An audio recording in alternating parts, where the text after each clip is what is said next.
Hora de iniciar. Beleza. Boa noite, pessoal. Tudo bem? Sejam todos bem-vindos aí à nossa palestra de Frame a Frame. Se chega ao longa com o ilustrador, o artista visual Sérgio Esteves, um grande parceiro aí de longa data que já trabalhou comigo, né? Na verdade, já ministrou palestras no curso em que eu dou aula também. Então, é um grande palestrante, um grande profissional que tem uma vasta experiência. Como eu falei, ilustrador, videografista, cenógrafo, bonequeiro, animador e professor também, tá? Então, ele tem muita experiência também em TV. E uma das coisas que é um dos grandes destaques, logicamente não é a única coisa que ele fez, porque ele tem diversos trabalhos aí de grande relevância, mas uma coisa que nos chama muito a atenção é com relação ao Cassiopeia, que é a primeira animação em computação gráfica do mundo, que aí ele vai contar um pouquinho melhor para a gente, vai falar um pouquinho mais a respeito do Cassiopeia, dessa obra tão fantástica, tão bacana. E, Sérgio, muito obrigado por ter aceitado o meu convite. Eu sei que você é um cara muito ocupado, tem muita coisa fazendo aí, essa parceria já vem de longa data, mas eu fico feliz que aqui os alunos da Anima, que estão aqui do Brasil todo, eles possam realmente pegar um pouquinho dessa experiência, como eu peguei, e eu sempre que eu posso, eu sempre chamo você, Sérgio, porque eu acho que você é um cara espetacular para falar sobre animação, falar sobre essa parte de arte visual. Então, é com você, Sérgio. A gente está aqui, eu e a Brenda no suporte. Gostaria de agradecer bastante a Brenda aqui, que está junto com a gente também, que vai que ser co-host aí com a gente também. Então, obrigado, Brenda. Qualquer dúvida, é só me chamar e chamar a Brenda no chat. Como a Brenda colocou anteriormente, daqui a pouquinho a gente libera o link para também os certificados, tá bom? E brigadão. Brenda, você quer colocar alguma coisa? Não, não, gostaria só de agradecer. Muito obrigada por disponibilizar o tempo para trazer esse conhecimento, né? E dou minha palavra agora ao Sérgio. Muito boa noite, muito obrigada. Obrigado, Sérgio, é com Imagina. você. Obrigado a vocês aí pelo convite. Tem que pôr alguma coisa aqui, deixa eu ver, não. Eu estou vendo um carro aqui. É isso? Isso, não, tá Ah, certinho. tá, Que tá. é o meu perfil, que é o perfil aqui que a gente tem, Mas mas tá, vocês estão tá me tudo vendo certo. aí, né? Aí você, quando Legal. é só compartilhar a sua tela, Sérgio. Ok. Boa noite a todos. É sempre um prazer. Como o Rodrigo disse, eu sempre faço essas palestras, né? E eu considero até um bate-papo, o aspecto palestra, às vezes dá um ar formal grande para a coisa, mas o mais importante é sempre a gente comentar sobre as coisas das artes, tal, essa área que é sempre muito complicada, né? Sempre foi uma área difícil de estar trabalhando, mas eu até brinquei na época da pandemia, o pessoal, poxa, na pandemia, o pessoal de arte sofreu muito. Eu falo assim, olha, eu estou na pandemia já há mais de 30 anos. Para mim, a arte sempre teve um pouco na pandemia, sabe? Sempre foi um negócio sempre difícil de você trabalhar. Mas, por outro lado, é um prazer sempre muito grande, né? Essa produção na arte. Eu, dentre todos os trabalhos que eu já fiz, vou até falar muito rapidinho, mas eu gostaria de focar principalmente no aspecto do Cassiopeia, que hoje ele é um trabalho que entra da história da animação brasileira, né? Eu faço parte da história da animação brasileira por ter trabalhado no Cassiopeia, e é sempre bom a gente valorizar isso, não por algum ganho ou para um orgulho meu, mas é mais pelo resgate, a gente perceber onde muitas coisas começaram e como elas chegaram até aqui, tá certo? Inclusive, no meio da minha conversa, quem quiser perguntar alguma coisa já pode ir perguntando, sem problema, tá? Eu gostaria que a coisa rolasse mesmo, como eu até coloquei no comentário, como se fosse um bate-papo, né? Não necessariamente uma coisa muito formal. E do Cassiopeia, nós vivemos hoje uma época, uma coisa que na época era bastante similar. Com essa coisa hoje que tem da inteligência artificial, todo mundo discute, o que que a gente vai fazer? Não vai ter serviço mais, não sei o quê. Vocês imaginem que em 94, quando eu comecei a trabalhar no Cassiopeia, 92 o Cassiopeia começou a produção, nós não tínhamos internet, né? Os computadores que nós usávamos eram os primeiros eram 386, depois é que entraram os 486 DX2, 66 MHz. Os celulares da gente hoje, os smartphones são 10 vezes mais potentes em processamento que esses computadores que a gente usou para fazer o Cassiopeia. Então, na época também, nós vivenciávamos uma introdução de novas tecnologias, computação entrando para valer, e era também o medo de muitos artistas na época, né? Falou assim, puxa, está vindo essa coisa de computação, vamos ficar sem trabalho, tudo o computador vai fazer. A inteligência humana, o aspecto humano, né, principalmente nas artes, ele nunca vai acabar. Pode ter a tecnologia que for, né? Óbvio, um pouco o conflito que tem é a adaptação que a gente tem que acabar fazendo, né? Na época, no Cassiopeia, que foi o primeiro programa em 3D que eu mexi na minha vida, em computação, né? Foi o primeiro programa de computador. Eu tinha acabado de aprender CorelDRAW na época, 2.3.0, era o CorelDRAW na época, e eu tinha 27 anos de idade. Então, quer dizer, não é a sua idade, nem a quantidade de tempo que você fica no computador que vai determinar o seu trabalho dentro da tecnologia. Toda tecnologia, por mais avançada que ela seja, ela tem, por uma questão de mercado, torná-la sempre atrativa para quem quer que seja. Ou seja, ninguém que vai criar essas tecnologias vai fazer uma coisa para ficar num grupo isolado. As pessoas vão querer expandir essa tecnologia para que todos usem. Cabe a gente fazer a adaptação do repertório que a gente tem, do conhecimento que a gente tem. No Cassiopeia, depois eu vou mostrar umas coisas para vocês. Quando eu entrei lá, eu trabalhei muito tempo com teatro de bonecos, já era ilustrador, né? Trabalhava com desenho, mas o teatro de bonecos foi o que me deu um grande know-how para ser um dos principais animadores do Cassiopeia, né? Então, são atividades similares, não diretas, que me ajudaram a ter uma introdução muito grande na produção do desenho, né? Nunca tinha trabalhado com programa de 3D na vida. Hoje, hoje já mexo com 3ds Max muito bem. Trabalhei 10 anos na TV Record, na produção de cenários virtuais, em 98 também, que foi também o primeiro designer de cenário virtual da Rede Record, em 98. Conheci, lá na época eu trabalhava com Softimage, né? Depois mudou, passou a ser, agora nem sei como é que está, se é Elias, qual que é o sistema que eles estão usando, mas tem muito do 3ds Max, o sistema de interação, né, tecnologia, e com essas coisas de realidade virtual hoje estão mais dinâmicas, né? Mas, como eu disse, a habilidade e a sua experiência artística, técnica do que você já fez, ela sempre tem que ser adaptada para a próxima tecnologia. Isso não perde, né? Pode vir a tecnologia que for, a minha experiência artística, ela nunca vai ser menos. Ela sempre vai ajudar a minha introdução de uma maneira mais legal, mais fácil, mais sólida nas tecnologias que vierem, tá certo?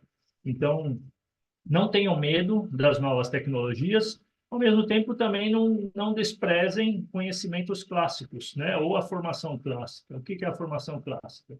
Sempre ler um bom livro, estudar bastante, ver novas tendências, testar bastante, treinar bastante, né?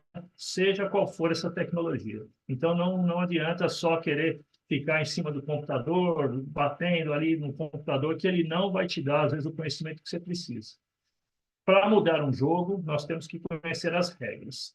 Para você avançar nessas regras e você evoluir, você tem que ter o domínio dessas regras e tem que ter um repertório legal, né? Então, sempre estudar, ler bastante, principalmente de tudo, ler de tudo, sempre estar informado, né? Mas não deixar, né, que só a tecnologia tome conta da sua formação, porque você precisa ter mente boa. Eu até falo para o pessoal, com meus desenhos, né? Faço sempre desenho muito à mão ainda, muitas ilustrações. O que ajudou muito a evolução do meu desenho não é só ficar desenhando, foi a coisa de testar outras habilidades. Teatro de bonecos, fazer leituras de roteiros teatrais, trabalhar com cenografia, onde eu trabalhava espaço, luz, movimento de pessoas. Essas outras atividades ajudaram a intensificar a expressão do meu desenho feito à mão. Porque chega uma hora que o desenho à mão, ou o que você faz com o desenho, às vezes é expressão motora, né? É só uma forma de registro mas não quer dizer que você não possa evoluir em expressão de desenho, né? Não estamos falando de técnicas de desenho, nós estamos falando de expressão visual. E existem N formas da gente trabalhar expressões visuais, tá certo? Então, nunca percam esse foco, tá? Como o Rodrigo Olha, falou. Oi. com licença. Então, a Daniela Carvalho perguntou se indica algum livro ou artigo para estudo que te ajudou. Na época, artigos específicos não existiam, principalmente os ligados à computação. Existiam, que sempre foi, na época, minha época de criança, eu sempre pensava assim, animação, como é que eu faço animação? Eu lembro que passava em São Paulo, quando morava lá, nas papelarias Michelangelo, as grandes papelarias, a Casa do Artista, e existiam aqueles livros de animações. Eu até tenho eles hoje, que era um sonho meu ter de consumo ter aqueles livros. Porque a gente via animação, mas não sabia como era feito, quem fazia, como fazia. Hoje, na internet, já está recheado de possibilidades, né? De como você faz para aprender, como você exercício de animação. Mas hoje, felizmente, vocês têm livros, tem coisas bem legais. Um dos livros que é bem legal e é completo, eu penso, como eu não tive essa oportunidade, porque eu ajudei na época até o Alberto Lucena Júnior, que ele fez esse livro aqui, Teoria da arte da animação. É um livro teórico, ele faz animação desde o 2D até a computação gráfica, né? O Alberto, ele é professor doutor na Federal da Paraíba, inclusive até na época ajudei ele a captar umas imagens, ele até fez um agradecimento aqui a mim, ao Clóvis, como artistas animadores que o ajudaram, né, na produção. É um livro que veio de uma tese de mestrado dele, e hoje vamos dizer, a Bíblia da animação, né, para você entender o que é animação. Só um segundo. Um telefone ali com spam suspeito. Então, esse livro aqui é Alberto Lucena, Arte da Animação, da editora, acho que é Senac, né? É da Senac. Muito bom. Esse foi um livro. Na minha época, eu não tinha acesso a muitas teorias. Eu estudei os livros de histórias da arte, via muito artistas, produções de artistas, mas bibliografias formais eram pouquíssimas na época. Tanto que o Alberto, para fazer esse livro dele, essa tese dele, ele teve que cavar muitas coisas aí para fazer essa busca. Hoje, infelizmente, tem bastante material bibliográfico para pesquisa, principalmente a animação, tanto da tradicional como de computação. É isso. Legal? Respondeu. Quem perguntou foi o Flávio? Foi Quem? A Daniela Carvalho. Está mais, Daniela. tá mais que respondida, né? É.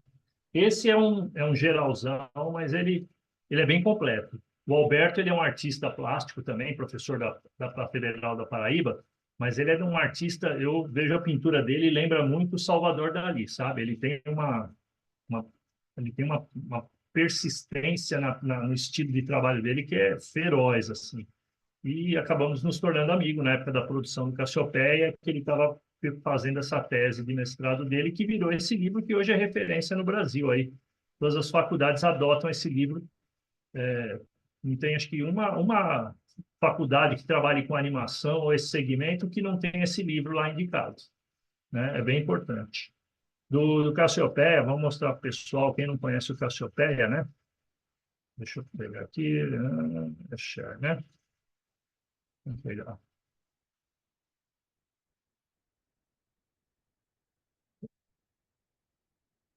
Esse é o Cassiopeia, inclusive essa arte aí de composição, na época fui eu que fiz, né, a montagem, e vocês têm que entender o seguinte, gente, na época era um 486 DX2, não existia Photoshop, tá certo, pra gente.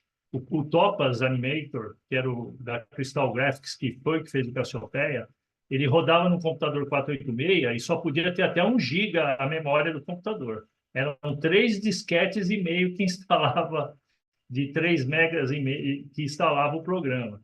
É uma coisa assim absurda de antiga. E a manipulação dos objetos tridimensionais não existia o kinematics, ou inverse kinematics, que é esse esqueleto que se coloca nos personagens 3D hoje para fazer manipulação. Era tudo peça por peça que você ia ter que mexendo um frame, mudava um frame, mexia outra peça, aí o computador processava esse processo, fazia as intercalações, né? Os frames de intercalações dos key points, né? Da animação. Era um trabalho muito artesanal demais, mas que para a época era uma tecnologia bastante avançada para a época. O 486 era um PC gigante, né? Assim, custava US$ 5.000 na época, uma estação dessa. Tinha que ter uma tal de placa Targa, né? Que era para processar as imagens. Era um sufoco, viu? Não foi fácil, não. Hoje, com toda a tecnologia que nós temos, nós poderíamos produzir um Cassiopeia, entre aspas, muito rápido. Porque tem uma coisa que evoluiu não evoluiu tanto quanto a computação. As nossas sinapses cerebrais, a nossa biologia humana, ela não tem o mesmo processo de evolução que a tecnologia, né? A tecnologia evolui rápido. A sinapse humana, a biologia humana, a evolução dela, ela é mais gradativa. O que não tem a ver que assim se fala assim, essa geração é mais inteligente. Não, eles têm estímulos maiores. Mas a parte de composição corpórea de todos ainda é bastante não teve uma evolução grande. O que nós temos é um estímulo muito grande. O que, como eu disse, me fez, com 27 anos, trabalhar na produção de um filme desse porte, que é o primeiro feito em realidade virtual do mundo. Na época tem uma briga com Toy Story, até vou falar um pouquinho com vocês do que é isso. É uma briga meramente acadêmica, tá certo? Assim como nós temos que Santos Dumont foi o pai da aviação e não os irmãos Wright. Então, quer dizer, são brigas acadêmicas aí. É que o americano ele faz a coisa muito bem feita e a indústria cinematográfica é muito forte, né? Foi uma briga mesmo, como a gente disse, de Davi e Golias aí, né? Fazendo um paralelo. Deixa eu puxar aqui para o próximo. Aí na divulgação da época que a gente fez cursos, na época, a gente passou o know-how para as pessoas, né? Tinha uns cursos que a gente fazia para as pessoas. Aí sou eu, por incrível que pareça. Hoje eu estou com 56 anos, né, gente? Aí eu tinha 28 para 29 anos, explicando, né, como que manipulava. Vocês estão vendo aí tudo computador, monitores altamente modernos, né? A tela era plana, né? Só que ela tinha muita profundidade, sabe? Não sei por quê, mas a tela era plana também. Aí projeto para outdoors, né, de divulgação do filme. Aí tem a ficha que eu usava para cada cena, onde ficava cada coisa. Como o Clóvis Vieira dizia, animação é 20% de inspiração, de arte, o resto é trabalho, é organização, é administrar trabalhos, é sempre complicado. Aí a ficha, vocês podem ver o Esteves, aí que comecei em maio, foi onde eu comecei a trabalhar para valer. Anterior a isso, eu fiquei durante 2 meses fazendo só estágios lá na produtora para começar a trabalhar efetivamente com a produção. Esse número primeiro que vocês têm aí é segundos e depois são frames, tá? Fichas de animação, né, que a gente usava como referência para time. Pois não? Alguém perguntou? Não. Aí na mídia, na época dos jornais, né, tinha muito ainda o jornal impresso, era bastante forte. Na época, como eu disse, em 94, estava começando a internet. Eram poucas as pessoas que tinham acesso à internet. Ela estava começando em 94 para 95. Então, a grande divulgação era dos canais de televisão e a mídia impressa, né? Aí, quando saiu o filme, teve uma boa divulgação na imprensa. O pessoal viu que era um material bastante legal.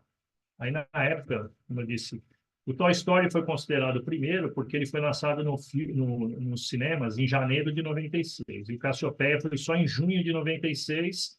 E, para ajudar ainda, colocaram a gente, na época, junto com as Olimpíadas e em horário de 11 horas da manhã nos cinemas. Eu duvido que quem vai às 11 horas da manhã no cinema para ver um filme. É muito raro.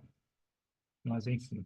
Aí, falando um pouquinho a equipe que terminou na época. Uma super interessante, né? Que, como eu disse, teve essa divulgação. Aí estou eu também aí, ó, com Sou eu, por incrível que pareça. Ainda bem que tem registro, né? Senão ninguém... Também teve Certo. divulgação legal, pois não? Desculpa, Sérgio, só vou interromper aqui porque a Isabelle Santana fez um comentário que é bem bacana. Ela falou aqui, ó, devia ter mais reconhecimento, um filme brasileiro e, por sinal, muito bom para a época.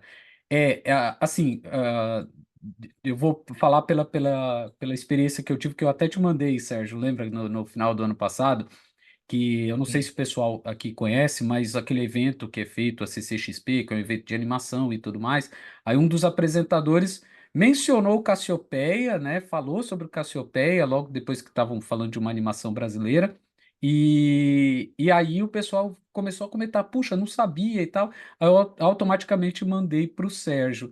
Então fica aí o reconhecimento, o pessoal aqui reconhecendo o trabalho. Mas é isso mesmo, a primeira Não animação foi muito falta boa. de, não foi falta de divulgação por cada um. Claro que a gente sozinho não consegue, às vezes, fazer muita coisa. Mas eu lembro na época, quando foi lançado o Cassiopeia, lá no MIS, no Museu da Imagem e do Som, lá na Avenida Europa, em São Paulo, iam caravanas de escolas para ver o filme, e no final eu comentava como o filme foi feito, como que a gente fez, tal.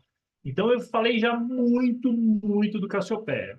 Infelizmente, a pesquisa e assim as pessoas que vão fazer pesquisa não é suficiente ainda as vozes para ter um reconhecimento. E o reconhecimento que a gente quer, obviamente, não é financeiro, não é de venda, nada, mas a pessoa entender principalmente para si mesmo. Assim como eu, quando criança, não sabia como uma animação era feita, quem fazia, do jeito que fazia, você entender que, poxa, a gente aqui no Brasil, com um computador 486 DX2, fez um longa-metragem, e hoje eu tenho aqui um computador com processamento violento, eu não consigo fazer, às vezes, uma animaçãozinha. O que que precisa? O que precisa é esse empenho, como eu disse, na sua formação de repertório e um empenho muito grande de trabalho, principalmente, né? De ser perseverante, né? Precisa isso, sabe? Não tem jeito. Então, o que a gente gostaria de ter esse reconhecimento, mas para a pessoa se valorizar, não para valorizar o Cassiopeia em si. O Clóvis, o diretor, felizmente já está falecido, tem alguns animadores que eu sei que também já faleceram, né? Mas tem assim, é um trabalho que era para ser um primeiro, acabou sendo o único na época. A intenção é que tivesse continuidade, ter mais gente trabalhando, como são as grandes produtoras. O que a gente fez ali com o Cassiopeia foi um negócio absurdo, fora do mercado. Nós terminamos a animação em 7 animadores, sabe? 7 animadores, gente, é brincadeira. Tem até uma tabelinha aqui, deixa eu mostrar aqui antes, para vocês verem que saiu na super interessante, nessa de 96. Opa! Um comparativo, ó, do que foi Toy Story com Cassiopeia, né, na época da produção. Isso não fomos nós, foi a editora Abril, na época, com seu repórter, da Super Interessante, que fez esse levantamento. Então, vocês veem que são dados similares em tempo de produção, apesar de nós termos iniciado primeiro que eles, né, tal mesmo. Mas olha a equipe, só pela equipe ali você já tem uma noção. 7 animadores Cassiopeia, 110 Toy Story, né? Nós usamos 17 computadores PC 486 na época lá, a Pixar com a Disney, 117 computadores Sun Park Station com de 2 a 8 processadores cada. O tamanho do filme geralmente é medido em quadros, a gente tem um pouquinho a mais, é uma questão de tempo, mas tem muita edição, claro. E as memórias utilizadas, né? 178 gigas, né? Você fala, nossa, hoje qualquer filminho, uma cena dá 178 gigas, né? Na época, para a gente era muito bom. E o custo aí, que é o que tem uma coisa interessante. A gente gastou 1 milhão e pouco de dólares e o Toy Story gastou 30 milhões. Cabe destacar que nesses 30 milhões de dólares do Toy Story, de 10 a 15 milhões foi para a produção. Os outros restantes dos milhões de dólares do Toy Story foi para a divulgação. Quer dizer, é o que foi para pulverizar no mundo o Toy Story como primeiro. Então, por conta até dessa força de divulgação, né, americano não brinca com isso, eles tiveram essa primazia, né, de ter sido os primeiros, né? Vocês estão vendo aí um pouquinho do filme, mas quem quiser depois tem no YouTube, você digita lá Cassiopeia ou filme, tem lá na íntegra para você ver. Eu não vou passar ele todo aqui, só vou pôr algumas ceninhas, só para vocês terem Ah, não, isso aqui foi a reportagem que eu pus, ó. Eu aí com cabelo. Não perdi o cabelo por causa do Cassiopeia, tá, gente? Acho que foi depois que eu tive filhos, que talvez eu tenha perdido o cabelo. Divulgação aí do trabalho. Tem depois, olha, eu falando que as indicações, né, que eu falei que tinha, né, de seu Clóvis, falando do filme, um pouco. Na época, na extinta TV Manchete também, deu uma divulgação muito legal, né? Foi um filme bastante legal, assim. E é o politicamente correto. Até numa brincadeira aí com o pessoal sobre essa coisa do politicamente correto, né, gente? É, a gente eu, na TV Cultura, onde eu também trabalhei, fui para a TV Cultura em 2007 e fiz a abertura e as artes do Vila Sésamo, lá em 2007. Quando eu fui para a TV rá que é um canal por assinatura lá da TV Cultura, faz só produção infantil, na produção do papel das histórias, esse meu projeto ele foi finalista de um concurso chamado Prigenesse. Prigenesse ele premia produções audiovisuais infantis, né? E o trabalho do papel das histórias, que é esse que eu fiz para a TV Cultura, foi, foi, foi para a final. Não ganhou por uma questão de roteiro, porque eu trabalhava com fábulas de La Fontaine, mas as técnicas de papel foram bastante aceitas por eles como inovadoras na época. E aí lá teve, nesse concurso, enfim, ele tinha debates sobre como é que estavam as animações, as produções, e foi discutido lá o aspecto do politicamente correto, né? Volto a insistir, eu não estou aqui ser contra politicamente correto, nem sem ser a favor, guerreiro, isso. Eu acho que tem, a palavra certa é bom senso. O politicamente correto, ele é correto, mas pelo contrário, ele não é divulgado, ele não dá promoção. Eu falo até um exemplo que eu dou, o Pica-Pau, né? Que meu pai assistia Pica-Pau na época que o Pica-Pau ele passava como sala nos cinemas. A pessoa ia assistir um filme e via Pica-Pau, Tom e Jerry, né? Que era uma sala para o filme que ia ser exibido.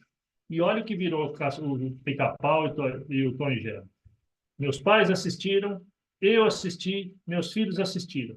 E pela categoria do desenho, é um filme abominável hoje, né? Politicamente incorreto. Um dá porrada no outro, paulada na cabeça, sacaneia o outro.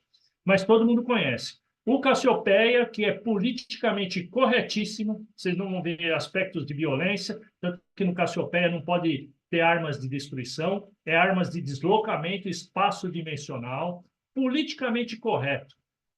Ninguém conhece, né? Então, parece que o ser humano ele é fadado a coisas assim. O que dá terror, o que dá medo, o que é ruim tem mais valor, né, às vezes, do que é muito certinho. Então, o certinho, você tem mais trabalho para levar à frente, né? Não estou dizendo nem chorando por causa disso, tá, gente? O mundo é assim, nós temos que entender o mundo como ele é. Mas foi o que aconteceu na época, né? O Cassiopeia ele é politicamente correto, mas não teve a mesma divulgação, não teve a mesma força que teve o Toy Story por questões financeiras mesmo e de mercado, tá? E cabe a nós, né, que somos aqui do Brasil, quem trabalha com animação, sempre divulgar esse aspecto. Ó, nós temos um desenho que foi o primeiro, tal. É a questão da história, né? Se nós valorizarmos nossa história, a gente valoriza aquilo que a gente estiver desenvolvendo daqui para frente. É sempre assim, né? Se eu Desculpe, desvalorizar, pois não. desculpe interromper novamente. Fizeram uma Fala. pergunta aqui do Ricardo Santos. Qual foi a renda do filme Cassiopeia? Eu não tenho números exatos, mas, se eu não me engano, chegou a pagar esse da bilheteria, tudo que foi investido, esses 1 milhão e pouco. Nós tivemos dois grandes investidores, foi a dona Esther Unger, uma mulher que investiu bastante no Cassiopeia, e o próprio Nelo De Rossi, que é o produtor. Nelo De Rossi que é o produtor do Festa, do Boleiros, ele tinha produtora. Quem é mais antigo lembra do Nelo como fazia a propaganda do Westop, da camisa Westop, que ele contracenava com o ator, e o ator falava assim: bonita camisa, chefinho, né? O senhor também. Tinha um lance assim. Ele ficou bem conhecido por essa propaganda, mas ele era um romano, né? Ele é italiano, naturalizado americano e também brasileiro. O Nelo, também já falecido, tinha um restaurante maravilhoso, deve ter ainda na família, a família tem lá em Pinheiros, em São Paulo, chamado Nelos, restaurante. Foi dinheiro do restaurante praticamente que investiu, né? Na época estava surgindo a tal da Lei Rouanet, e, infelizmente, essa lei, eu posso falar porque eu vi essa lei nascer e participei, com, inclusive, quem eram os mentores, ela já nasceu meio estranha. Ela já nasceu, infelizmente, para ser corrompida, infelizmente, e não por culpa da lei, tá, gente? A questão não é isso. É como a gente falar de uma determinada religião, essa religião, não sei o que, não, a religião, todas são maravilhosas, as pessoas é que são o problema. Então, a Lei Rouanet, ela é muito boa, o problema são as pessoas, tá certo? E eu vi a Lei Rouanet nascer, o sistema de corrupção que existia já desde aquela época, o próprio Guilherme Fontes, né, que fazendo o filme dele se deu muito mal por conta disso, enfim. Mas esse dinheiro a gente não pegou de Lei Rouanet por conta dessa forma. Era coisa do tipo assim, você assinava um cheque de 100 mil, mas recebia só 50 mil. Ficava os 50 mil lá para pagar um monte de gente. Então, na época, o Clóvis não aceitou isso. Então, foi esse dinheiro investido a muito suor por essas pessoas, né, que levaram mesmo na unha mesmo aí a produção do Cassiopeia. Trouxeram mais uma questão muito interessante. Hoje em Uhum. dia, é possível conseguir investimento do governo federal para esses filmes, para a produção de filmes com essa lei? Da Lei Rouanet, eu não sei como que está, porque eu nunca fui atrás e também nunca me interessou, porque eram cartas marcadas. O que tem, agora eu estou fazendo aqui por São Pedro, através da Lei Paulo Gustavo, eu fui contemplado com um projeto chamado no Tempo das Rosas, que eu falo da vida e obra de Gustavo Teixeira, um poeta aqui de São Pedro, né, poeta parnasianismo, do parnasianismo, muito consagrado aqui em São Pedro, e eu estou fazendo 5 episódios de 5 minutos cada, com animações do Gustavo Teixeira. Deixa eu ver se eu tenho um cartazinho aqui para mostrar para vocês. Espera um pouquinho.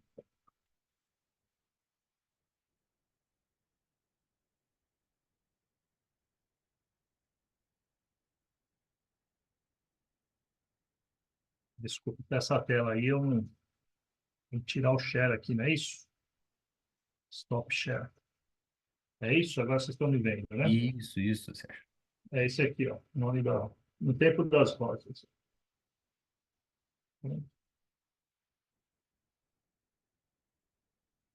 Fiz até o cartazinho. Esse aqui, por São Pedro, foi um projeto contemplado pela Lei Paulo Gustavo, que faz... todas as cidades têm, tá? A Lei Paulo Gustavo é permitido, cabe a cada Secretaria de Cultura da cidade criar os seus editais para contemplar projetos que envolvam a parte de produção audiovisual. No caso aqui, o meu são 5 episódios de 5 minutos. Não é uma verba grande, tá? Eu estou fazendo muito pela coisa da cultura mesmo, né? Mas e demanda muito trabalho, né? Porque você tem, não é só você que trabalha. Eu tenho a sonoplastia, tem a Ana, a Ana Scar, que vai fazer a trilha musical, tem o locutor do desenho. Você não trabalha sozinho, né? No caso, eu estou fazendo aí, desde o roteiro, storyboard, animação, mas trilha musical não é minha praia, óbvio, nem a locução, né? Você tem que abrir para pessoas que têm essa pegada para fazer esse trabalho. Mas é permitido fazer coisas não tão grandes, né? Eu sempre falo para alunos, para as pessoas, o longa-metragem é muito legal, mas se você, para não esperar fazer um longa, faz pequenos curtas, vai exercitando com pequenos curtas, né? Você vai criando habilidade, você vai criando know-how, para uma hora se pintar produções maiores, que envolve mais gente, envolve mais dinheiro, você já está preparado. Ou vai criando já um know-how para poder ter esse feeling, né, de quanto você vai ser necessário para ser investimento. Mas tem muita gente que vai garimpando por aí coisas para... Opa, não fui eu que mexi, né? Mudou alguma coisa aí? Não, tá tudo Peraí, certo aqui, Sérgio. tá? Não, é que Tudo mexeu aqui. certinho. Então tem que ir garimpando aí, né, através do município aí, principalmente da Lei Paulo Gustavo, ela tem ajudado nesse trabalho com produções audiovisuais. No Aí em 2022, eu peguei também por São Pedro, ajudando uma pessoa, eu fiz as ilustrações do livrinho do Gustavo Teixeira, do Poemas do Gustavo Teixeira. Mas aí foi pela Lei Aldir Blanc, né? Que a Lei Aldir Blanc ainda também vigora, não sei como é que está aí o andamento, mas também é permitido você fazer alguns trabalhos. O que é importante, isso cabe ressaltar para quem for fazer, gente, e é um grande problema, isso eu falo por experiência, o artista brasileiro, né, ele não trabalha profissionalmente de uma maneira adequadamente. O que eu quero dizer profissionalmente? Não é só dinheiro, não é só a forma, é postura, sabe? Organização de trabalho, registro de trabalho. O artista brasileiro, no geral, ele é um pouco relaxadão com isso. Isso eu falo porque eu já vivenciei parte de teatro, cinema, televisão, e já conheci artistas de todos os segmentos. E não é só um segmento, não. É um trabalho geral. Essa coisa de ter a cabeça voltada a coisas que são muito legais de fazer, eu entendo, gente, sabe? Mas parece que Deus falou assim: olha, o que você vai fazer é muito legal, mas você vai ter que trabalhar bastante também. Não é assim fácil, só fazer coisas legais e ficar tudo bem. Se você Sérgio, ficar, se ficar sentado aí no seu ateliê, na sua casa, esperando que alguém vai te chamar para fazer um serviço, você não vai conseguir, não. Fala aí, Rodrigo. Sérgio, desculpa te interromper, mas eu É acho o que a tempo. pergunta da Beatriz Ah, tá. Bandeira aqui tem tudo a ver com o que você acabou de dizer. Ela Uhum. pergunta assim: o senhor tem algum conselho para quem deseja começar a trabalhar com animação ou algum programa acessível para começar a fazer esses curtas? Foi a Beatriz Bandeira que perguntou aqui. É. Animação, eu sempre aconselho a pessoa a fazer coisas pequenas, pequenas, para ir exercitando. Faz um curta, 1 minutinho, mas faz ele bem bacaninha. Desenha, escreve o roteiro, faz o storyboard, faz uma trilha bacana, sabe? Faz uma animação legal, que daí você tem condição de você, às vezes, sozinho manipular isso tudo. A animação hoje, gente, hoje, infelizmente, na minha época, para eu fazer um desenho quando eu era criança, eu tinha que ter uma câmera Super 8, fazer o desenho quadro a quadro, vocês já devem ter visto isso, colocar numa tabletop, que é aquela câmera por cima de uma mesa, para você registrar os desenhos que você ia animando. A Disney fazia assim, tinha que revelar esse filme Super 8, aí projetar para você ver o que você tinha feito de animação. Ou um flipbook, né, que é fazer nas folhas e fazer o folheamento para você ver a animação. Era um processo demorado, né, e custava mais. Hoje, no celular, por exemplo, você faz animações com aplicativos grátis. Tem um até, eu falei, Rodrigo, talvez eu dê uma oficina em Santa Bárbara do Oeste, aqui próximo, né, de São Pedro, Piracicaba, de stop motion. Tem um aplicativo chamado Stop Motion Studio, que você pode trabalhar registro de stop motion tranquilamente. Né? Tem animações que fazem GIFs, ó, vou até mostrar um para mim aqui que eu fiz com 5 desenhinhos. Eu fiz isso aí no colo, tá, gente? Eu fiz isso no colo. E depois, com esse aplicativozinho, eu montei o ó, não sei se dá para ver aí. Dá para ver, né, Rodrigo? Dá sim, Sérgio. Oh, que Dá. bacana, Então, que legal. são 6 frames, você faz com o aplicativo do celular. Você não precisa de nenhuma engenhosidade em termos de produção. Então, dá para você produzir animação. Porque quando a gente fala animação, nós estamos falando de imagens em movimento, imagens quadro a quadro em movimento. O stop motion, por exemplo, é um recurso muito legal, que às vezes a pessoa não precisa saber desenhar tão bem, mas tem noção de movimento muito boa. Tanto que você vê essas produções de stop motion, às vezes o cara que manipula ali o bonequinho no quadro a quadro, ele tem uma experiência de movimento tal que às vezes um bom desenhista não tem. Que às vezes o bom desenhista não quer dizer que ele vai ser um excelente animador. E nem sempre um bom animador necessariamente precisa ser um excelente desenhista, tá certo? Então, você tem que praticar o tempo todo. E ficar atento a sempre esses editais, né, oficinas que trabalham com coisas com animação, é sempre uma maneira de estar exercitando. É um caminho que você tem que percorrer aí meio por fora o tempo todo. É isso. Tem mais pergunta aí nesse sentido? Não, não. Agora tem só a Ana Júlia que está comentando aqui realmente É, do Flipa Clip, que é um aplicativo que ela já viu muita gente usando e que também acha bem isso. simples para ter uma noção de animação. Simples. Isso. É que assim, gente, é igual falar para vocês, ó, para você desenhar bem, você tem que pegar um lápis Carandache número tal. Você não vai desenhar melhor com lápis Carandache do que um Faber-Castell, né? É uma ferramenta, tá? Quando a gente fala um aplicativo, a gente está falando de uma ferramenta que facilita a sua animação. A noção de animação, o estudo de animação é um estudo intelectual, não é tecnológico. Ó, aqui só para vocês terem uma ideia do papel das histórias que eu falei para vocês, ó, os personagens que eram feitos em papel, ó, é esse aqui, ó. Depois lá no meu vocês podem ver, né? É tudo feito em papel, tá? O papel das histórias foi um projeto lá para a TV Cultura, da TV rá tim Eu trabalhava com Fábulas de La Fontaine. Foram 15 episódios, né? Foram 3 anos e pouco de produção, e eu fiz cerca de quase 600 personagens, assim, ó, nessa pegada. Isso aí, mais. Que bacana, Sérgio. Isso tudo é Sérgio, papel.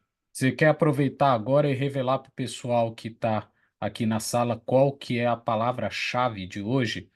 Isso. Então, a palavra-chave é animação, tá, gente? O pessoal precisa fazer um registro aí. Isso, animação. E tem até uma pergunta aqui, Sérgio. Fala aí. Não sei se está aí dentro da sua experiência profissional que você já teve. Uhum. O Ricardo Santos perguntou se você já trabalhou com desenvolvimento de jogos. Eu conheço um cara que trabalha muito, inclusive é professor de jogos, que é o Tito Petri, né? Eu cheguei a fazer para ele em papel alguns personagens para game, lá que ele ia montar um game. Mas diretamente com a produção de game eu não cheguei a trabalhar. Mas esses princípios visuais e artísticos para você desenvolver as animações são facilmente adaptados à produção dos games. É que a lógica de criação do game, existe toda a parte tecnológica da interação, que não é a minha área, mas a parte visual, quem é habilitado à criação visual para animação tradicional pode trabalhar com games sem dúvida alguma. Inclusive, tem casos de games que o visual inspira o jogo. E, em alguns casos, o jogo inspira você a fazer um visual. Eu sempre fui muito bom interpretador de roteiros. Eu não fui um excelente criador de roteiros de histórias, mas eu sabia interpretar muito bem essas histórias. Então, uma história, quando é muito legal, o seu desenho, a sua arte de criação parece que fica até melhor, fica até facilitada, porque aquilo é tão prazeroso que ajuda você na sua criação, né? Então, muitas vezes, o game ou o estilo do game que o cara quer produzir, a empresa quer produzir, é estimuladora para você criar um visual para aquela proposta de game. Então, pode ser ou o desenho inspira o game, ou o game inspira a criação visual para ele, né? Como essas coisas mudam, vou dar um exemplo para vocês, todos acho que aqui já devem ter ouvido falar da galinha pintadinha. A galinha pintadinha, ela foi criada, a pessoa que fez, para vender música pelo YouTube. Então, a galinha pintadinha que ele fez, na verdade, ele fez só para ilustrar a música. Só que o sucesso da galinha foi tal que hoje tem Teatro da Galinha, tem bonequinhos da galinha e as músicas ficaram em segundo plano. Quer dizer, o cara mirou numa coisa e acertou outra, né? Então, às vezes, não existe uma regra no mercado para falar, nossa, eu vou criar isso, vai ser um sucesso. É muito difícil. Então, o mercado é muito assim, você testa e faz de volta, testa, faz de novo, testa e faz de novo. Até uma hora você, de repente, acerta, né, um estilo, uma coisa para ser produzida. É muito relativo, tá? Não existe uma fórmula do sucesso que você fala assim, nossa, eu vou fazer isso, vai dar certo. Não existe. Tanto que, como eu já disse, eu já passei por teatro, cinema e televisão. Eu já trabalhei em lojas Riachuelo, no metrô de São Paulo, TV Record, TV Cultura, fiquei um tempo na Band. Fui professor na Belas Artes de São Paulo por 20 anos, na São Judas, ali onde eu fui formado. Dei inúmeras palestras, trabalhei com teatro de bonecos por muito tempo. Os bonecos que eu falo, faço a estilo Cocoricó. Vocês estão vendo no fundo ali, tem uns bonecos ali no fundo. Não sei se dá para ver um macaco ali, né? Tem coisas com bonecos. Todas essas habilidades me ajudaram muito na parte do desenho. O meu desenho melhorou muito, não só desenhando, mas melhorou eu fazendo a parte de cenografia, teatro de bonecos, o exercício da manipulação com boneco ajudou o meu desenho, quando eu fazia, dar mais expressão. né? Então, são habilidades paralelas que você vai exercitando que ajudam naquele principal. Então, você ficar sentado na sua casa só desenhando exaustivamente ali, não quer dizer que você tenha uma transcendência aí do seu estilo de desenho ou da qualidade do seu desenho. Você tem que se munir, né? Tem que se municiar de muita informação, coisas que você acha legal, testar, praticar, para ajudar nesse desenho. É isso. Mais alguma É, pergunta aí? Vamos temos lá. duas perguntas agora. A primeira é da Daniela Carvalho. O senhor Hum, tem redes sociais onde expõe seus trabalhos? Gostaria de ver hum, mais sobre eles. Sim. Atualmente, meus trabalhos têm ficado muito forte a parte de turismo aqui da região, onde eu fico aqui é São Pedro, em São Paulo, aqui em São Paulo, e tem uma região turística chamada Serra do Itaqueri. São 15 municípios que trabalham essa coisa do turismo. Eu tenho feito muitos mapas turísticos ilustrados, esses desenhados à mão, muitos mascotes que eu desenvolvi para a criação. Acho que dá até para pôr pelo Face, acho que dá para eu pôr um videozinho aqui, vou mostrar. Deixa eu ver. Tem esse meu perfil. Tá no share aí? Eu acho que Não está agora. Não, compartilhando peraí. ainda não. Não, peraí. Eu tenho que pôr aqui, né? Sérgio, acho que o pessoal está querendo te seguir aqui, até a Flávia Eu comentou. vou pôr aqui o No É perfil, isso ó. aí. Instagram, no Esse é o Facebook. perfil de Face, Ah, tá? bacana. Sérgio Esteves Artes, ó. Tem aí o Tempo da Rosa, tem algumas animaçõezinhas, ó. Coisinhas que eu fiz aqui para São Pedro. Esse, ó, tem um videozinho aí, ó, com os personagenzinhos que eu criei, coisas aqui da Serra de Itaqueri. Tá vendo? Ó? Tem, tem bastante coisas aí para ver. E do Insta, peraí, vamos ver aqui. Está na frente.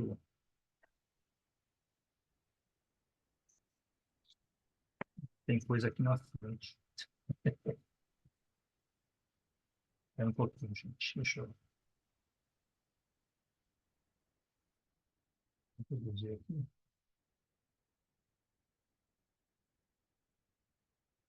Meu Insta, cadê? Certo.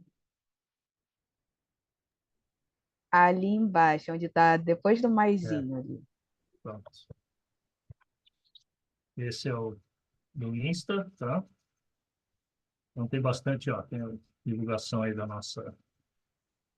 Tem aí, ó, uma reportagem do Cassiopeia. Algumas coisas que eu fiz aqui, ó, em folhas, vocês vão ver. Fala assim, esse cara é meio hippie, né? Isso é uma versão hippie minha, tá? Porque eu moro aqui em chácara e cai muitas folhas de palmeira areca aqui, de palmeira jeribá. Essas folhas foram adaptações que eu fiz com parte visual, adaptações. Muita coisa bastante coisa sacra, né? Mas eu não sou religioso tão fervoroso, não, tá? Essa obra que vocês estão vendo aqui, ó, é essa que está aqui no fundo, aqui, ó.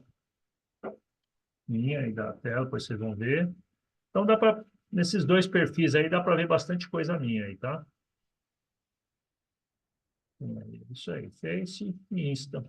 Tem bastante coisa legal. Vamos falar. Como é que eu faço? Opa. Ah, a segunda pergunta é do Felipe. Ah, Felipe Coimbra, ele diz se tem alguma dica ou recomendação para a criação de roteiros. desculpa para criação. Criação de roteiros. Voltou a tela minha, não? Não. Está na tela da foto Eu preciso do Bytes e agora aqui. Quadros. Isso, eu acho que tá compartilhado ainda. Ah, agora voltou. Tem Voltou. alguns livrinhos, algumas coisas que dá para estudar assim, né? Tem bastante coisas. Então, esse de criação de roteiro, mesmo a coisa de animação, não é o que a gente chama na educação. Tem dois tipos de aprendizado: o aprendizado formal e o aprendizado tácito. O aprendizado tácito é aquele que você lê muitas coisas formais e cria o seu própria forma de aprendizado e às vezes não tem um registro formal daqueles resultados ou daquela experiência, tá certo? Então eu tenho uma formação tácita muito grande que é às vezes ligado que você pega um pouquinho de um, que você pega um pouquinho do outro e cria o seu estilo. Então nós temos autores e roteiristas que têm estilos particulares. Não é uma regra para você fazer roteiro, para fazer criação. O que é importante é você ver como a pessoa pensou, como ela elaborou a criação de personagens e histórias, e depois você tirar suas conclusões para aqueles que você quiser vir fazer, por exemplo, né? Porque não existe uma regra para falar, ó, faz assim, assim, assado. Tem grandes autores aí, principalmente o pessoal das produções americanas, né? Tem as europeias também, um pessoal muito bom para a criação de conteúdos, né? Que, aliás, hoje é o que muito falta, né? Criação de conteúdo. Entendam criação de conteúdo não ser necessariamente novo, mas estar agregado valores legais para a produção de uma animação. Porque às vezes tem uma história muito legal, mas não fica legal para a animação. Às vezes tem que ir para uma cinematografia com atores reais. Outros pedem um estilo, às vezes pedem um stop motion, ou vai para uma área mais teatral. Depende muito. Não sei se respondeu. Mas acho que eu tenho os livrinhos aqui. Espera um pouquinho, só um minutinho.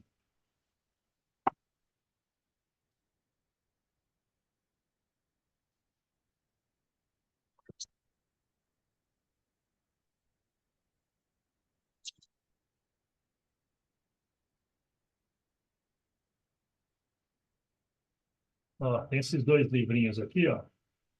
Esse é bacana, dá uma ideia legal, ó. Segredos do roteiro da Disney, né? Ele é bacana, dá uma noção bacana de criação. E claro, também dá uma noção legal. Quando a gente estuda cinema, né, televisão, tem coisas similares, tá? Eu vou fazer um paralelo aqui para eu tentar me explicar melhor. Quando você estuda assim animação, mas você fala, é cinema, é televisão ou é produção teatral, que seja. É como você fala assim, olha, eu sou jogador de futebol, mas eu sou melhor em futebol de salão, em campo, só jogo no social. É, são estilos que vai te fazer ser um determinado segmento melhor ou melhor, às vezes é melhor com a gente mesmo, às vezes, né? Não se trata de competição. A maior competição que eu sempre tive foi sempre comigo mesmo, sabe? Eu sempre me cobrei bastante, né? Porque, na verdade, tem muito campo a ser explorado aí. Sérgio, a Oi. Daniela aqui perguntou qual era o nome do segundo livro que você apresentou agora. Esse, eu acho que eu. Prática do roteiro cinematográfico.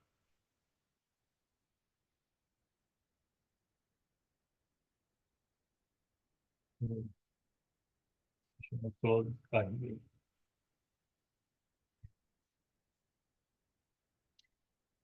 Legal, Ele Sérgio.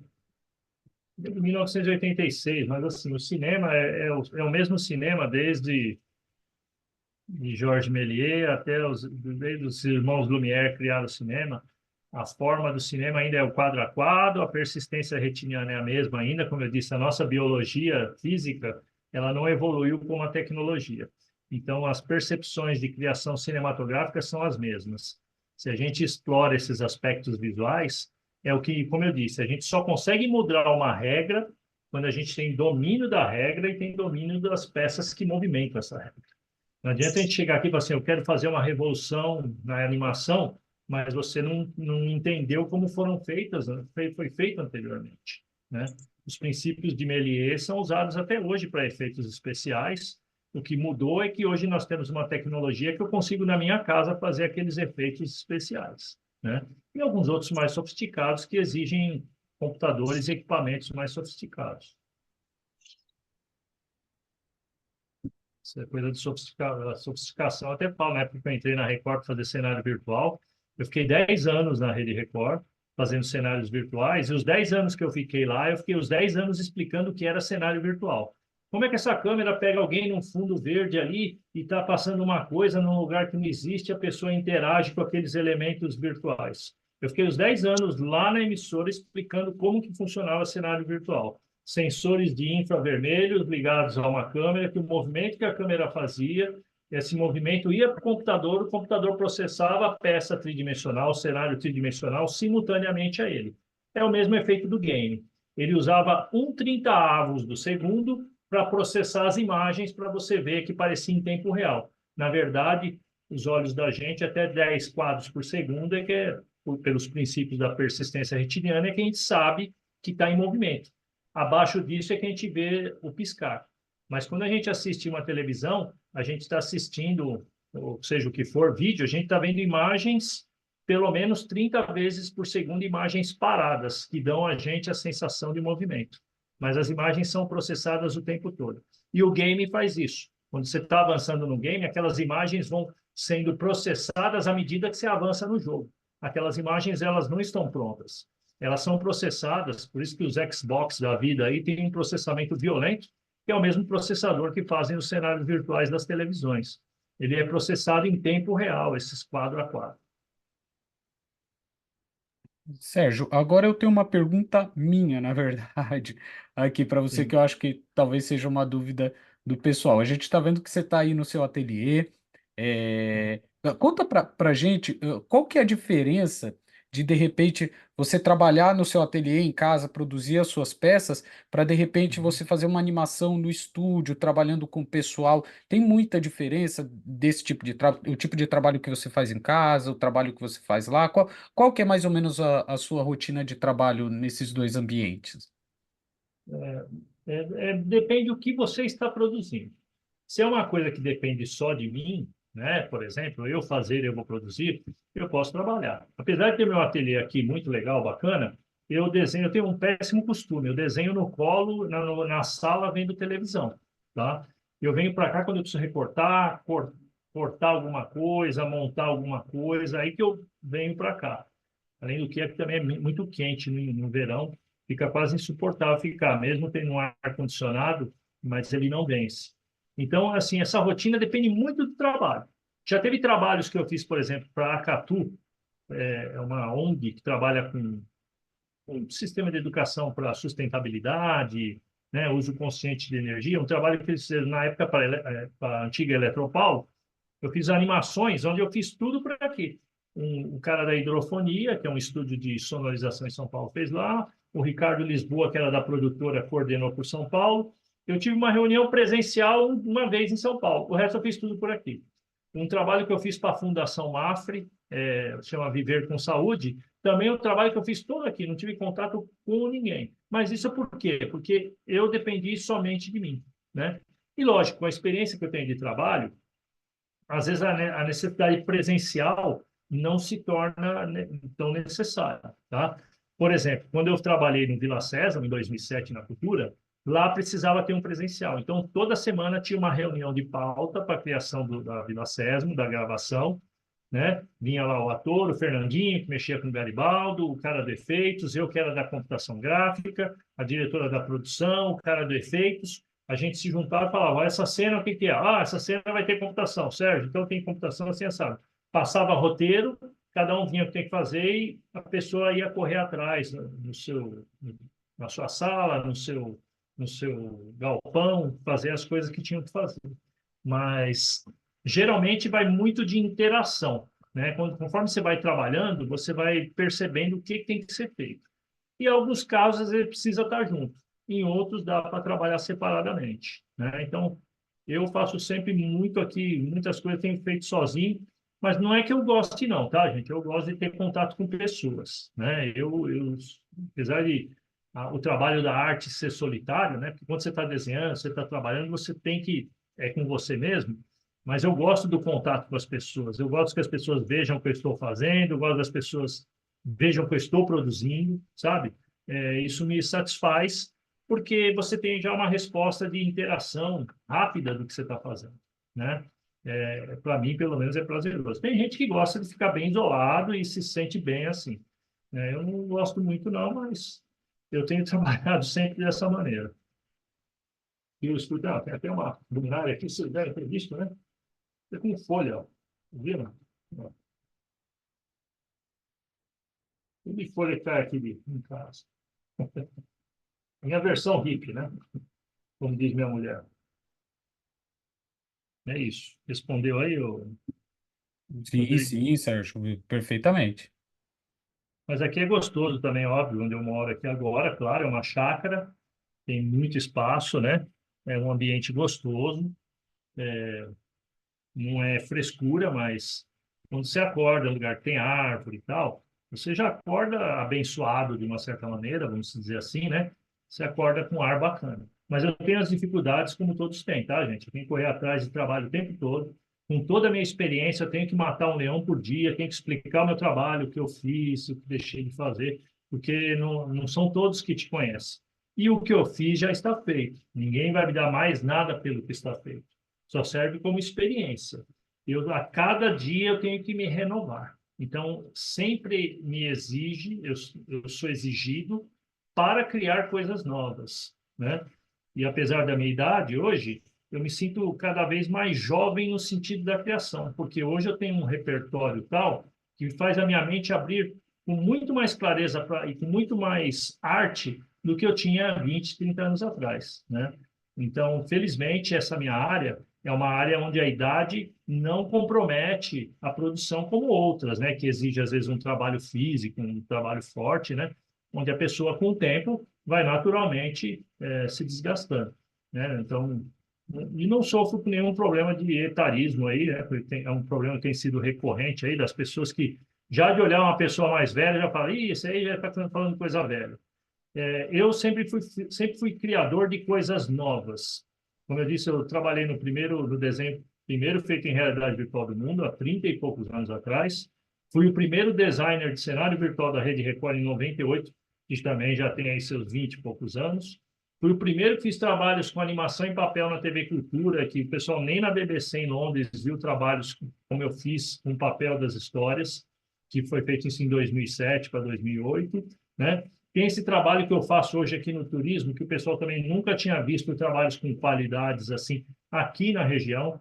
Então, assim, a inovação ninguém vai te dar, é você que busca a inovação das coisas, tá? E simplesmente a inovação não é você querer fazer uma coisa nova.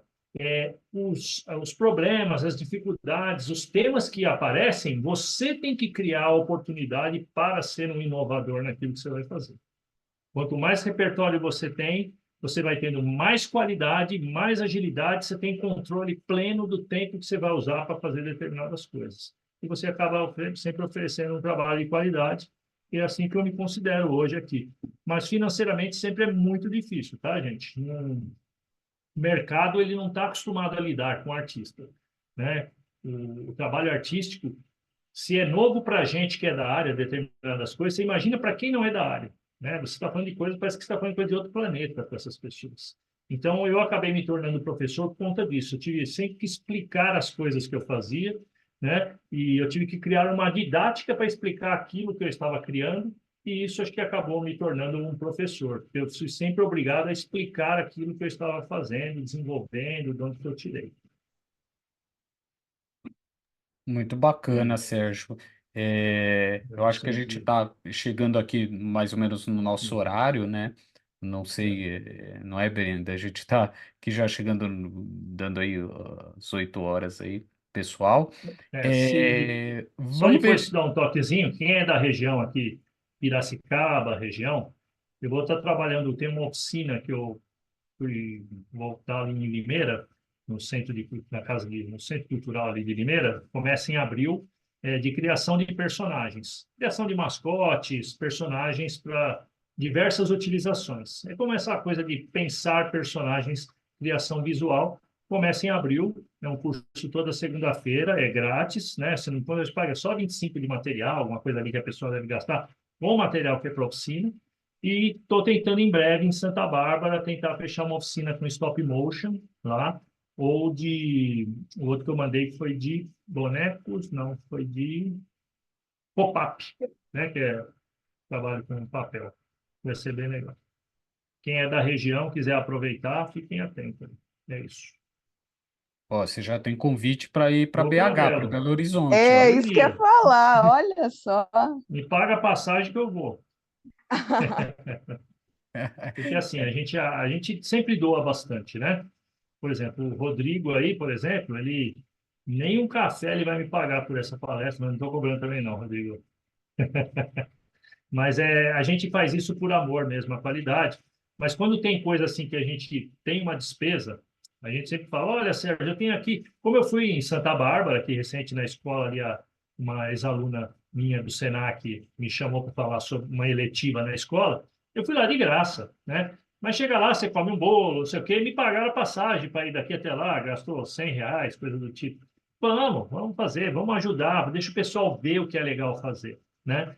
Não adianta a gente ser mesquinho de achar que dá para ganhar sempre, porque não dá. E dinheiro eu tiro aqui das prefeituras, eu tiro dinheiro do povo aqui que tem um pouco mais, né? E pode pagar. Mas para Belo Horizonte, se pagar minha passagem, eu vou sim. É só planejar direitinho, eu vou. Ah, show de bola, Sérgio.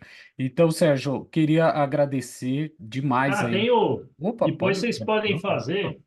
Desculpa. Eu não sei como que vocês vão fazer. Vocês podem numerar as pessoas de alguma maneira, né? E depois também não sei como que a gente vai entregar, a gente vê um jeito.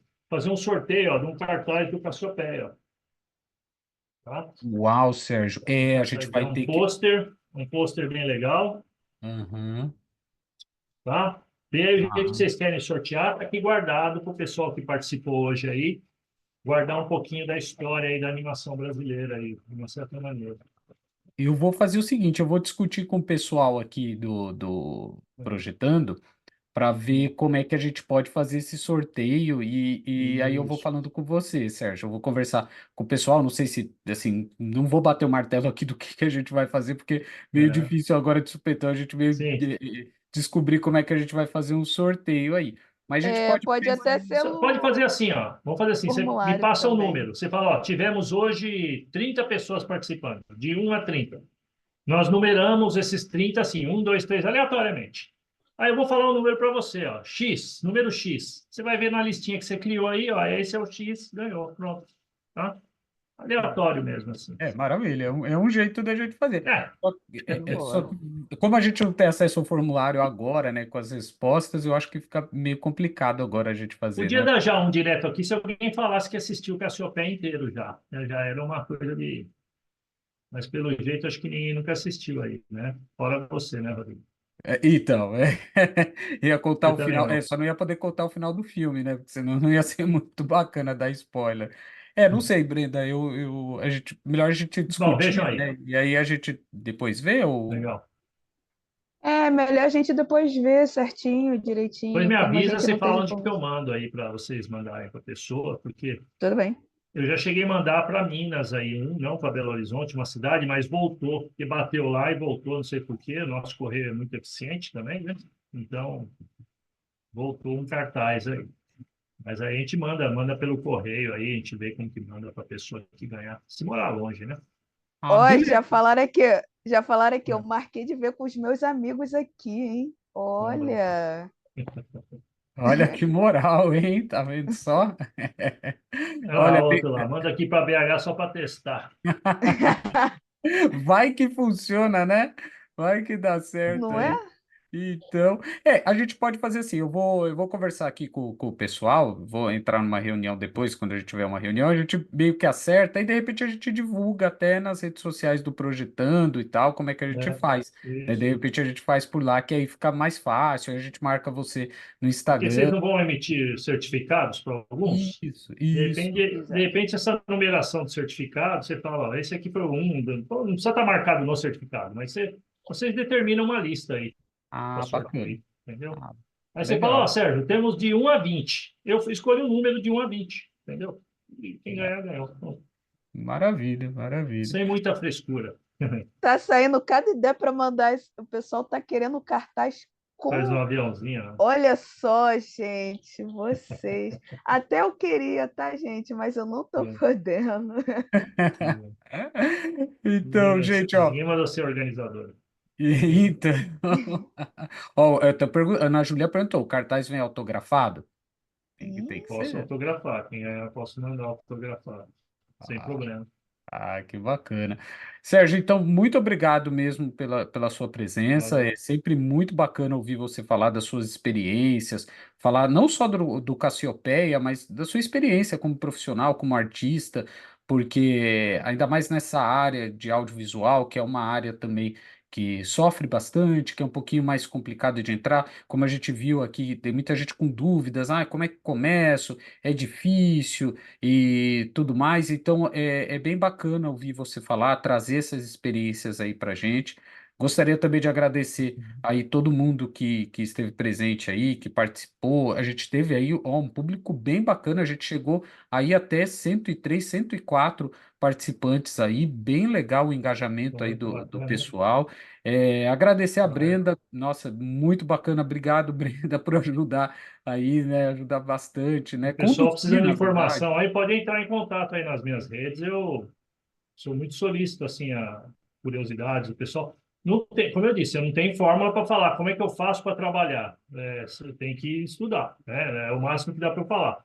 Não consigo arrumar trabalho para ninguém, mas eu sei o que a pessoa tem que fazer, que é sempre não parar, não desanimar, porque o mundo nos desanima, né?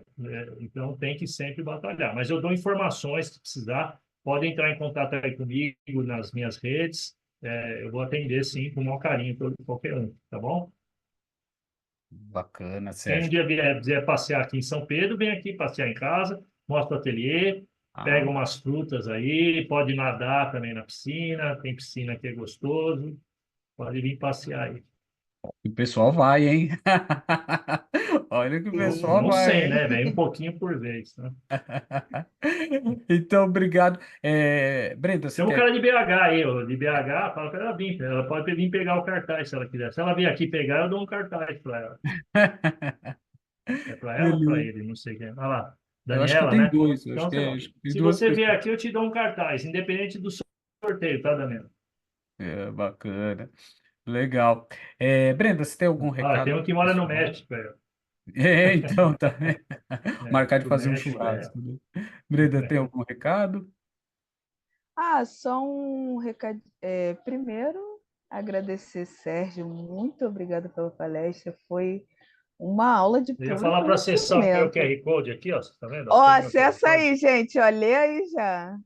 Mas não lê nada, é só para ver minha cara mesmo, sabe? É só para enganar. A pessoa fotografa, fica com a foto do QR Code.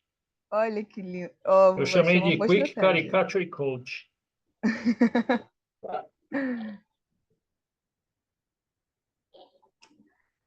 Ah, Nas bacana. horas vagas eu sou engraçadinho também, né? Meio assim. Então, pessoal, Sempre, né? então eu vou encerrar a gravação por aqui, gente.